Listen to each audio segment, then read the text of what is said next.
Friends, आज हम करेंगे RRB railway group D previous year का क्वेश्चन, जो साइंस का पहला क्लास है। तो आप लोग सब्सक्राइब कीजिए और बेल आइकन को दबा दीजिए, लाइक और शेयर करते रहिए। तो आज पहला क्लास है, तो साइंस का पहला क्लास चालू करते हैं और पहला क्वेश्चन भी चालू करेंगे आज। तो बोल रहा है कि क्वेश्चन को पढ़िए पहले ध्यान से। निम्नलिखित में से कौन एक समतापी प्राणी है? ठीक है, समतापी प्राणी पूछ रहा है ना। हाँ, तो समतापी में आता है कबूतर। ठीक है, समतापी प्राणी में जो ये जो है बीज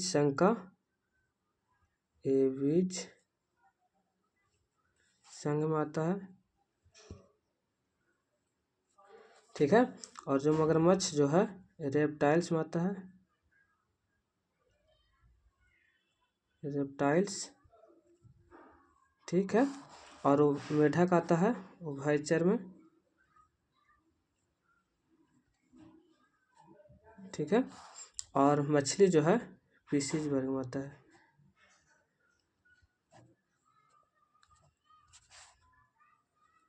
फिशिज संघ का है। ठीक है, तो इसमें समतापी है। समतापी में गर्म खून होता है, और ये गर्म खून जो स्तनधारी जीव में और एबीज संघ में आता है। एबीज संघ में आता है कबूतर। ठीक है, इसलिए पहला ऑप्शन सही है। ठीक है, दूसरा क्वेश्चन पे चलते हैं। वो रहा कि निम्नलिखित में से किस प्रक्रिया में वायु में ऑक्सीजन निर्मुक्त होती है? ठीक है, तो किस में होता है? प्रकाश संश्लेषण में। Option number 1। ठीक है, ऑप्शन नंबर 1 सही ऑप्शन है। ठीक है, तो अगला क्वेश्चन पे चलते हैं। तीसरा क्वेश्चन पे बोल रहा है कि निषेचित अंड में युग्मनज में प्रत्यारोपित होती है। किस में युग्मनज प्रत्यारोपित होती है? तो इसका ऑप्शन हो जाएगा राइट आंसर, जो हो जाएगा डी, गर्भाशय में। जो निषेचित अंडा होता है, जो युग्मनज होता है बनकर तैयार होता है, वह कहाँ होता है प्रस्थापित होता है? वो गर्भाशय में जाकर होता है। ठीक है, अगला क्वेश्चन पे चलते हैं। ठीक है, इसमें बोल रहा है कि निम्नलिखित में से कौन सा जानवर पराध्वनि निकाल सकता है? पराध्वनि निकाल सकता है, इससे पहले जानिए कि अपश्रव्य तरंग होता है। ठीक,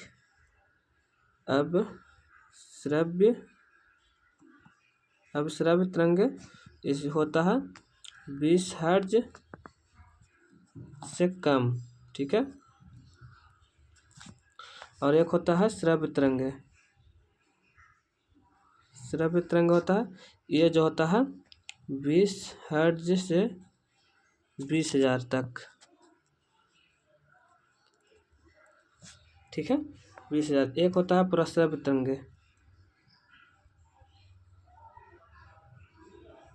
प्रस्रव्य तरंग ये जो होता है 20,000 से अधिक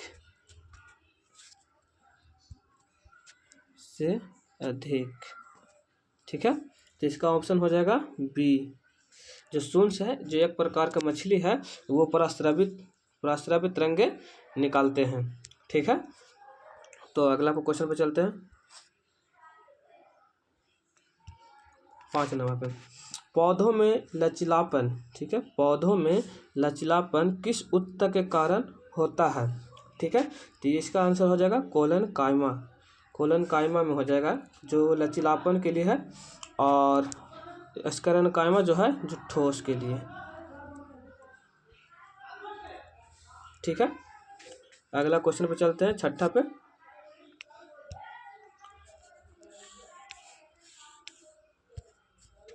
ये कह रहा है कि एक प्रकार का जनन जिसमें एक पौधे के शरीर का एक हिस्सा नई वनस्पति विज्ञान को जन्म देता है, उसे क्या कहा जाता है?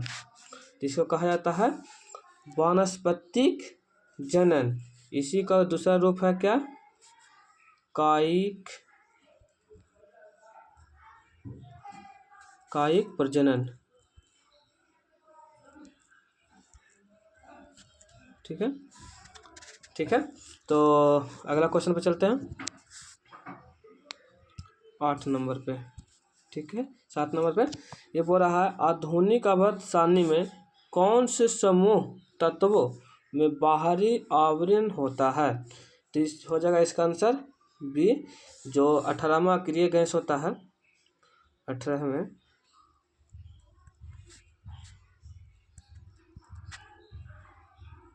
अक्रिय गैस होते हैं और इसके बाहरी कोश में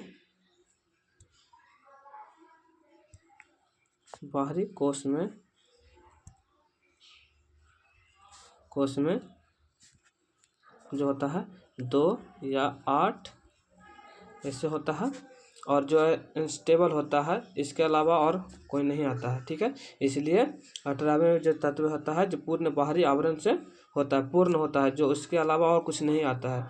जैसे 2 8, जैसे अक्रिय गैस में 2 हो गया और 8 हो गया, ये जो सब है जो अक्रिय गैस है। ठीक है, अगले क्वेश्चन पे चलते हैं।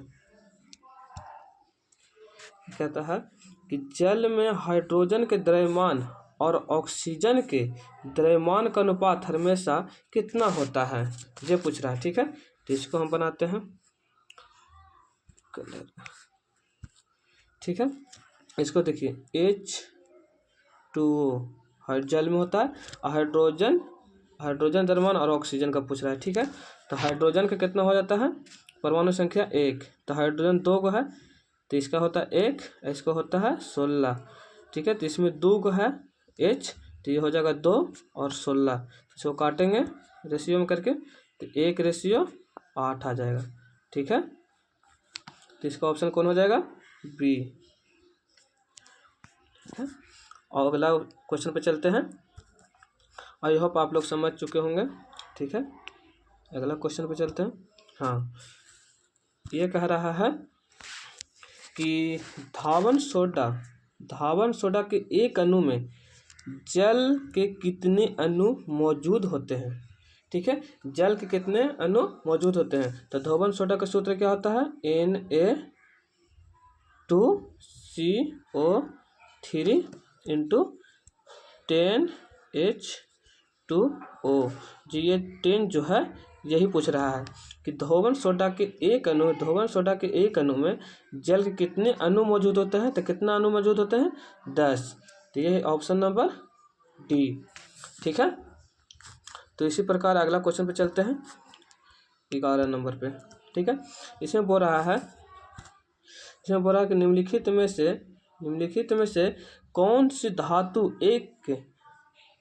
धातु एक धातु ऑक्साइड और हाइड्रोजन बनाने के लिए भाप से अभिक्रिया करती है। तो इसका राइट आंसर हो जाएगा एल्युमिनियम। ठीक है, इसका राइट आंसर हो जाएगा एल्युमिनियम। ठीक है, अगला क्वेश्चन पे चलते हैं। तो बोल रहे हैं कि निम्नलिखित में से कौन सा विकल्प ऐसे लवण का उदाहरण है जो 7 से कम का pH जलीय विलयन देता है।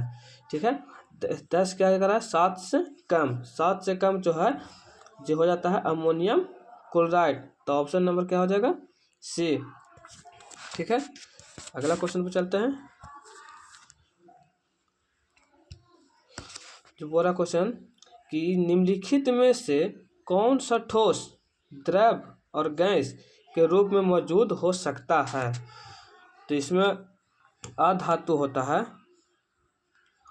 अधातु जो ठोस अवस्था में भी, द्रव अवस्था में भी और गैस अवस्था में भी रहता है। ठीक है, तो ऑप्शन नंबर क्या हो जाएगा, सी। अधातु जो है जो ठोस द्रव और गैस तीनों में मौजूद होता है। ठीक है, अगला क्वेश्चन पे चलते हैं 14 नंबर। 13 नंबर कह रहा है क्या चीज, निम्नलिखित में से किस तत्व का रासायनिक प्रतीक लैटिन भाषा से लिया गया है। लैटिन भाषा से लिया गया है वो जो है लौ का पहला रूप था, पहले एफी को बोला जाता था फेरस। ठीक है, लैटिन भाषा से लिया गया था जो लौ है। ठीक है, अगला क्वेश्चन पे चलते हैं। हाँ, आम तौर पर धन विद्युत तत्वों की संयोजकता, ठीक है, कितना होती है? ठीक है, तो ये जो होता है 1, 2 और 3 होता है। ऑप्शन नंबर सी जो है सही है आंसर। ठीक है, 1, 2 और 3, ऑप्शन नंबर 3। अगला क्वेश्चन पे चलते हैं। पृथ्वी का द्रव्यमान कितना होता है? ठीक है, पृथ्वी के द्रव्यमान जो होता है जो 6 × 10 के पावर 6 × 10 के पावर 24 किलोग्राम होता है। ठीक है, तो ऑप्शन नंबर क्या हो जाएगा? D option. ठीक है, इसमें होता है जी, स्मॉल जी का मान होता है कितना? 9.8 मीटर प्रति सेकंड स्क्वायर। ठीक है, आप लोग समझ जा रहे होंगे। तो अगला क्वेश्चन पे चलते हैं।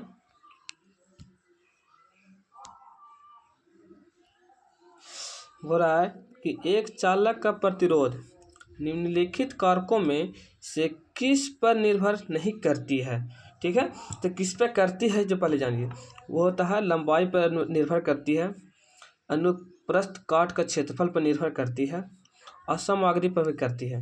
तो इसका राइट आंसर हो जाएगा ऑप्शन नंबर 3। ठीक है, दाब पर निर्भर नहीं करती है। ठीक है ना, तो अगला क्वेश्चन पे चलते हैं। 17 नंबर कह रहा है कि किसी वस्तु का कार्य करने वाला गुरुत्वाकर्षण बल को किसके रूप में जाना जाता है? ठीक है, जो कह रहा है किसी वस्तु पर कार्य करने वाले गुरुत्वाकर्षण बल को किसके रूप में जाना जाता है, तो उसका आंसर हो जाएगा वजन। वजन पर हो जाएगा जो राइट आंसर होगा। ठीक है, जो इसमें होता है ना F = ma, जो ये होता है जो भार बराबर होता है, भार को ही कहते हैं वजन। तो यही जो कह रहा है कि किस पे है जो ना, किस बल, गुरुत्वाकर्षण बल किस रूप में भी जाना जाता है, तो हो जाता है वजन। ठीक है, अगला क्वेश्चन पे चलते हैं। ठीक है, 18 नंबर पर 18 नंबर कह रहा है कि निम्नलिखित में से किस माध्यम में ध्वनि सबसे तेज यात्रा करती है? क्या कह रहा है कि सबसे तेज यात्रा करती है, तो इसका आंसर हो जाएगा ठोस। ठीक है, जो ठोस जो है इससे ज़्यादा होता है, द्रव्य से ज़्यादा होता है, और द्रव्य जो है गैस से ज़्यादा होता है। ठीक है, और जो कहता है एक कहता है निर्वात में ध्वनि का चाल, निर्वात में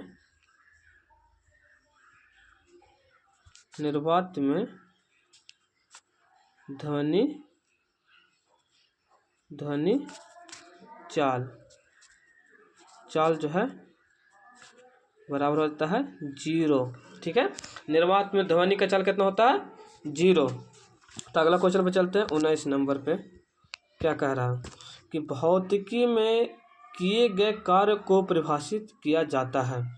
ठीक है, कार्य को परिभाषित किया जाता है। ठीक है, तो क्या होता है देखिए, हम पहला ऑप्शन कह रहा है कि एक बल के रूप में जिसमें किसी वस्तु को विस्थापित किए बिना उस पर कार्य किया जाता है, तो ये गलत है क्योंकि विस्थापन इसमें बोल रहा है, तो विस्थापन कह रहा है तो ये तो होगा नहीं। दूसरा ऑप्शन कह रहा है केवल जब कोई वस्तु विस्थापित होती है, ये भी इसमें विस्थापित का बात कह रहा है, ये भी नहीं होगा। ठीक है, केवल जो केवल लग रहा है ना, केवल जब बल ने वस्तु पर कार्य किया, ये भी गलत है। इसमें केवल लग रहा है ना, वो भी गलत है। तो ऑप्शन नंबर क्या हो जाएगा? डी जो है उपरोक्त में से कोई नहीं, तो ऑप्शन नंबर 4 इसका राइट आंसर है। ठीक है, अगला क्वेश्चन पे चलते हैं। 20 नंबर पे। ठीक है, निम्नलिखित में से कौन सी घटना न्यूटन के गति के तीसरे नियम दर्शाती है? तो कौन है? तीसरा नियम जो है रॉकेट जो है, जो ना जो क्रिया प्रतिक्रिया बल पर कार्य करते हैं, जो तीसरा है न्यूटन का तीसरा गति के नियम है, जो है कौन? एक रॉकेट। जो कह रहा है ना, तीव्र चाल से वाली क्रिकेट गेंद को पकड़ने के दौरान फील्डर अपने हाथ को गतिमान गेंद के साथ धीरे धीरे पीछे की ओर खींचते हैं, वो जो है दूसरा न्यूटन के दूसरा गति नियम से संबंधित है। ठीक है, अगला क्वेश्चन पे चलते हैं 21 नंबर पे। जब कोई पिंड एक वृत्ताकार पथ पर गति करता है तो केंद्र की ओर परिक्रामी पिंड पर कार्यरत बल क्या कहलाता है? तो देखिए ये है वृत्ताकार, ठीक है, ये जो है ये जो सीधा है और इस तरफ से जो मुड़ेगा उसको कहा जाता है अभिकेंद्रीय। तो क्या कहा जाता है? अभिकेंद्रीय बल, केंद्र की ओर। ठीक है, ये जो केंद्र है केंद्र की ओर कहेगा तो अभिकेंद्रीय, अगर बाहर की ओर कहेगा तो अपकेंद्रीय बल। ठीक है, तो इसका क्या हो जाएगा आंसर? अभिकेंद्रीय बल, option number C right answer. ठीक है, अगला क्वेश्चन पे चलते हैं 23 नंबर पे। 23 नंबर क्या कह रहा है? 22 नंबर क्या कह रहा है कि एक बल 1 kg वस्तु की चाल को 4 मीटर प्रति सेकंड से 8 मीटर प्रति सेकंड में बढ़ा देता है, तब बल द्वारा किया गया कार्य कितना होगा? ठीक है, तो इसका देखिए ये जो चाल पूछ रहा है कार्य कितना होगा, जो तो ये जो है half mv v square minus u square में बैठा दीजिए, आ जाएगा। काइनेटिक एनर्जी पूछ रहा था। ठीक है, रुक जाइए एक सेकंड। ठीक है, तो कहने इस पे बैठा दीजिए 1/2, m का मान कितना दिया हुआ है? 1। ठीक है, और v का है कितना? 8 का स्क्वायर कीजिएगा माइनस 4 का स्क्वायर। ठीक है, 1/2 ये कितना हो जाएगा? 64 माइनस 16, ये कितना हो जाएगा? 64 माइनस 16, 64 माइनस 16 तो कितना हो जाएगा? 48 तो 2 से काटेंगे इसको तो ये हो जाएगा कितना? 24। ऑप्शन नंबर देखिए सी, ऑप्शन नंबर 3 राइट आंसर है। ठीक है, तो ये जो है जो कह रहा है कि 1 kg वस्तु की चाल को 4 मीटर प्रति सेकंड से 8 मीटर प्रति सेकंड तक बढ़ा देता है, तो बल द्वारा किया गया कार्य कितना होगा? तो काइनेटिक एनर्जी से निकालिएगा तो ये बन जाएगा। ठीक है, ऑप्शन। चलिए अगला क्वेश्चन पे चलते हैं 23 नंबर। जब तक किसी पिंड पर एक असंतुलित बल लागू होता है तब तक इसके में निरंतर परिवर्तन होता है। ठीक है, इसमें क्या परिवर्तन होता रहता है? तो इसका आंसर हो जाएगा सी, चाल जो है ना निरंतर है, जो परिवर्तन करता रहता है। ठीक है, अगला क्वेश्चन पे चलते हैं।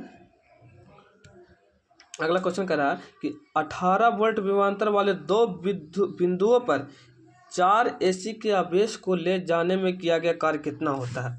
ठीक है, तो देखिए V बराबर क्या होता है? V बराबर होता है W/Q। ठीक है, तो W बराबर क्या हो जाएगा? V × Q। ठीक है, तो W हमको तो दिया पूछ रहा है W बराबर कितना क्या होगा? आवेश को ले जाने में किया गया कार्य W बराबर वर्क बराबर पूछ रहा है, तो V हमको कितना दिया हुआ? 18 वोल्ट। ठीक है, 18 और Q हमको दे रहा है 4 कूलाम, तो 18 चौके 72, ये जो हो जाएगा जूल में हो जाएगा। ठीक है, 72 जूल हो जाएगा। तो ऑप्शन नंबर कितना हो जाएगा? Option number B. ठीक है, आज के लिए इतना ही। ये जो है प्रीवियस जो है जो पूछा गया है ग्रुप डी का 2018 में शिफ्ट नंबर 2 17 तारीख को पूछा गया है क्वेश्चन। ये सारा एनालिसिस हुआ पहला क्लास में। ठीक है, तो इसी प्रकार के वीडियो आप देखना चाहते हैं तो आप लोग हमें सब्सक्राइब कीजिए, फॉलो कीजिए और लाइक शेयर कीजिए। ठीक है, तो आज के लिए इतना ही। अगला वीडियो हम तुरंत लाएंगे अगला डे में। ठीक है, थैंक्स।